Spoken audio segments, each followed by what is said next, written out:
Salam sejahtera, salam sehat bagi kita semuanya.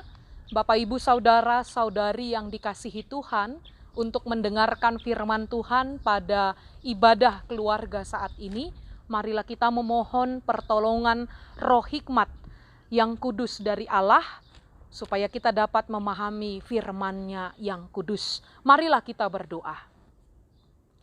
Pada saat ini ya Tuhan, kami memuji Engkau, karena Engkau Allah yang setia memelihara kehidupan kami sampai pada saat ini. Di dalam ibadah keluarga, setiap keluarga jemaat-Mu, kiranya nama-Mu lah yang semakin dimuliakan. Dan setiap kami yang memuji dan menyembah-Mu, kami mau menyerahkan hidup kami sepenuhnya kepadamu. Tuntunlah kami di dalam roh-Mu yang kudus, sehingga kami dapat memahami dan melakukan firman-Mu dalam hidup kami. Dalam Kristus kami berdoa. Amin. Bapak, Ibu, Saudara-saudari yang dikasihi Tuhan Yesus, hidup sebagai keluarga Allah adalah kehidupan yang kita jalani sebagai orang-orang percaya. Melalui kesaksian kitab Hakim-Hakim pasal 14 ayat 1 sampai dengan 4, firman Tuhan dalam ibadah kita pada malam hari ini menguatkan kita untuk tetap mensyukuri, menghidupi hidup sebagai keluarga Allah. Mari kita membaca kitab Hakim-Hakim pasal 14 ayat 1 sampai dengan ayat 4. Saya membacakannya bagi kita. Demikian firman Tuhan. Simson pergi ke Timna dan di situ ia melihat seorang gadis Filistin. Ia pulang dan memberitahukan kepada ayahnya dan ibunya, "Di Timna aku melihat seorang gadis Filistin. Tolong ambillah dia menjadi istriku." Tetapi ayahnya dan ibunya berkata kepadanya, "Tidak adakah di antara anak-anak perempuan sanak saudaramu atau di antara seluruh bangsa kita seorang perempuan, sehingga engkau pergi mengambil istri dari orang Filistin, orang-orang yang tidak bersunat itu?" Tetapi jawab Simson kepada ayahnya, "Ambillah dia bagiku, sebab dia kusukai." Tetapi ayahnya dan ibunya tidak tahu bahwa hal itu daripada Tuhan asalnya. Sebab memang Simson harus mencari gara-gara terhadap orang Filistin. Karena pada masa itu orang Filistin menguasai orang Israel. Demikian pembacaan firman Tuhan. Bapak, Ibu, Saudara yang dikasihi Tuhan Yesus, Simson adalah salah satu hakim yang saat itu mengaturkan kehidupan bangsa Israel yang masih dikuasai oleh bangsa Filistin ketika itu. Simson salah seorang hakim, dia seorang laki-laki yang sangat diberkati Tuhan. Bapak, Ibu yang dikasihi Tuhan, kita dapat melihat tadi yang pertama, Simson sebagai seseorang yang diberkati Allah, salah satu hakim orang Israel ini, menjadi anak yang tetap hormat, patuh kepada orang tuanya. Itu dinilai Bapak, Ibu yang dikasihi Tuhan, ketika Simson melihat seorang gadis Filistin, dia tidak terburu-buru untuk melakukan apa yang dikehendakinya. Tetapi sebagai anak yang hormat, yang taat kepada kedua orang tuanya, bapaknya dan ibunya, Simson terlebih dahulu mengadakan komunikasi kepada orang tuanya. Bapak, Ibu, dikatakan tadi di ayat 2, ia pulang, ia memberitahukan kepada ayahnya dan ibunya bahwa dia melihat seorang gadis, hatinya terpikat, dan dia ingin menjadikannya sebagai seorang istri. Bapak, Ibu yang dikasihi Tuhan, apa yang dapat kita pelajari dalam hal ini? Komunikasi sangat penting di dalam merawat, menjaga hubungan yang harmonis sebagai keluarga. Bapak, Ibu, ternyata tidak hanya orang tua kepada anak yang penting mengkomunikasikan segala sesuatu, tetapi juga anak pun kepada orang tua sangat penting mengkomunikasikan segala sesuatu, apa yang di dalam hatinya, sehingga relasi yang terjalin dalam hubungan keluarga, orang tua dan anak itu tetap terjaga, itu tetap terawat, dekat dan melekat. Bapak Ibu yang dikasihi Tuhan, Simson melakukan itu.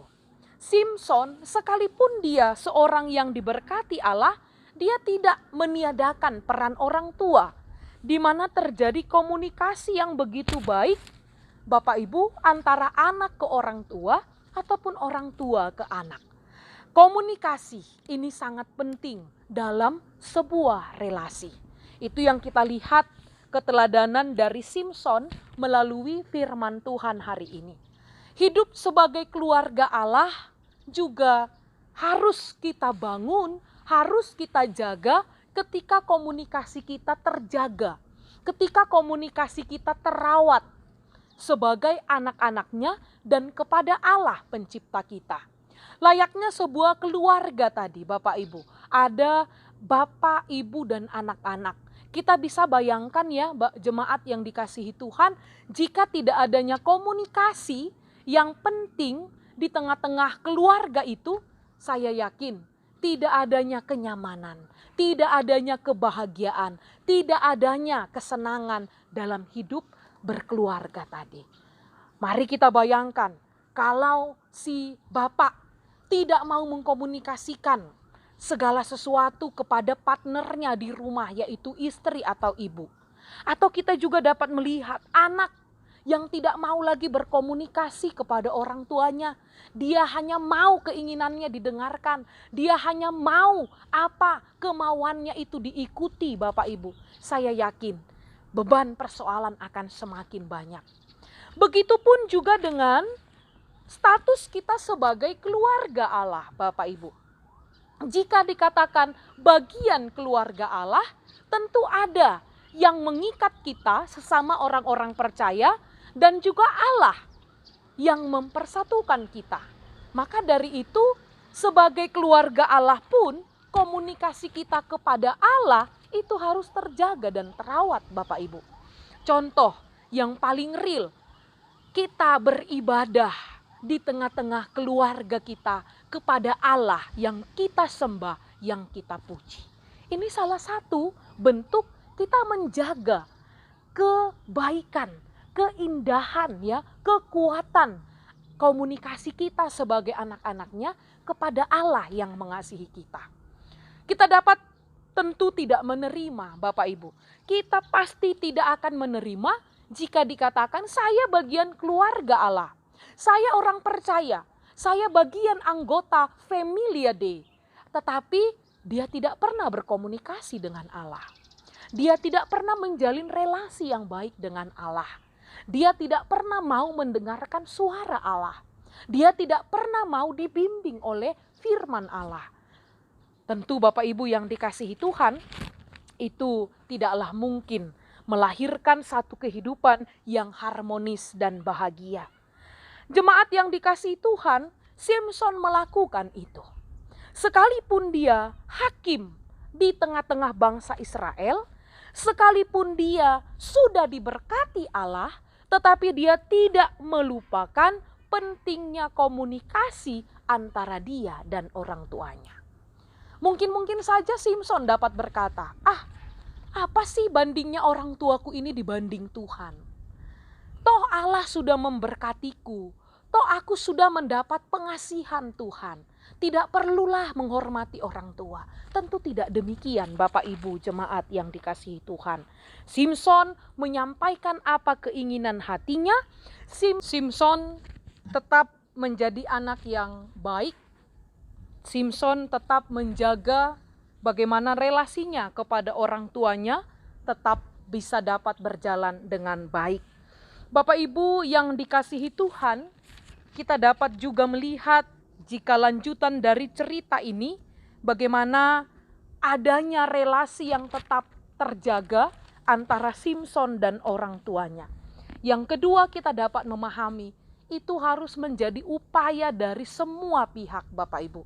Sehingga kita dapat belajar dari firman Tuhan ini, jika hidup sebagai anggota keluarga Allah, ingin sungguh-sungguh kita syukuri Bapak Ibu, mari setiap pihak itu melakukan yang terbaik untuk semuanya.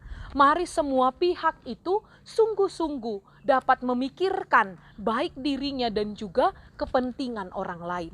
Semua pihak, baik ayah, baik ibu, baik anak-anak, juga harus dapat saling memberi diri, saling menguatkan ya Bapak Ibu, dan saling memberikan apa yang benar, apa yang seharusnya dilakukan. Tadi ayah Simpson mengatakan, apakah tidak ada perempuan lain? Apakah tidak harus dari perempuan yang satu bangsa dengan kita?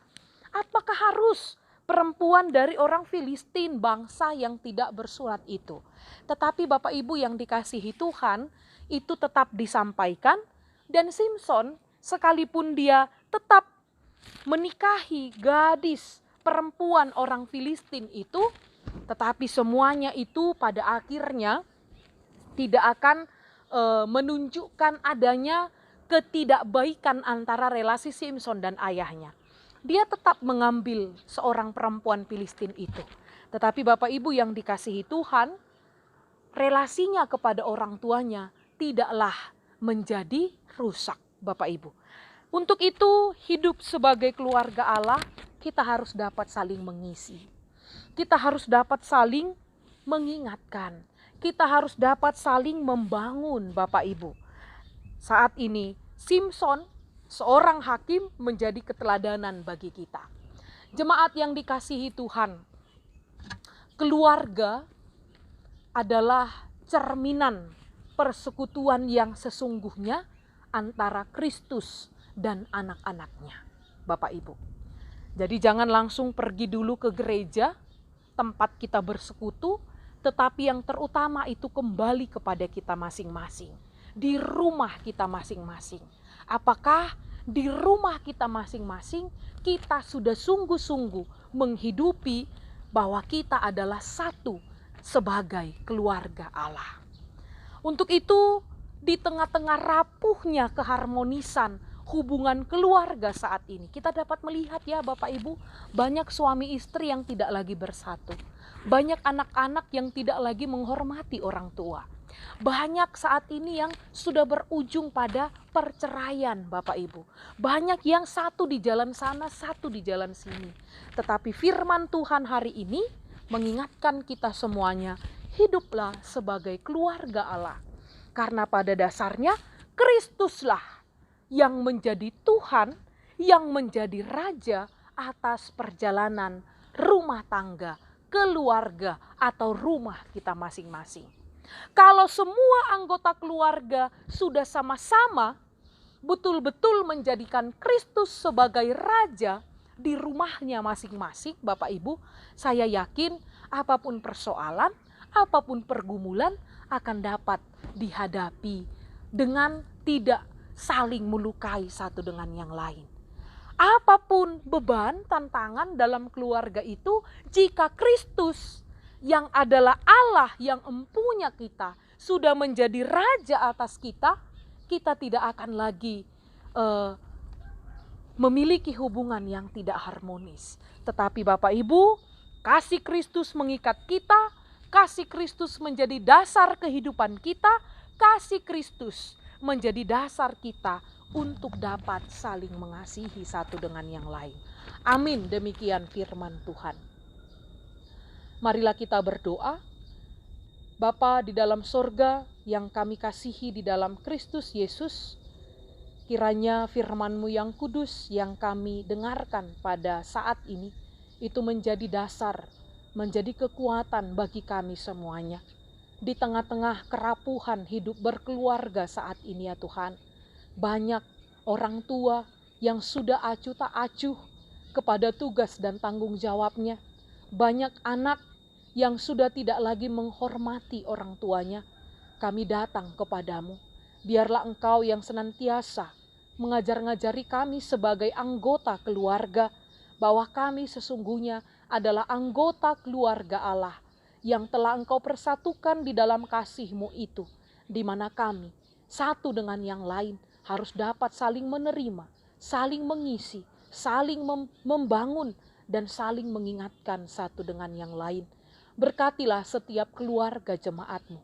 Dan biarlah setiap keluarga jemaat-Mu tetap setia beribadah kepada Allah. Setiap keluarga tetap menyampaikan pemujian penyembahan yang terbaik kepadamu. Setiap keluarga senantiasa Tuhan berkati dalam hidupnya setiap hari. Terima kasih Allah Bapa, ampunilah kami atas segala dosa-dosa kami, dalam Kristus kami berdoa. Amin.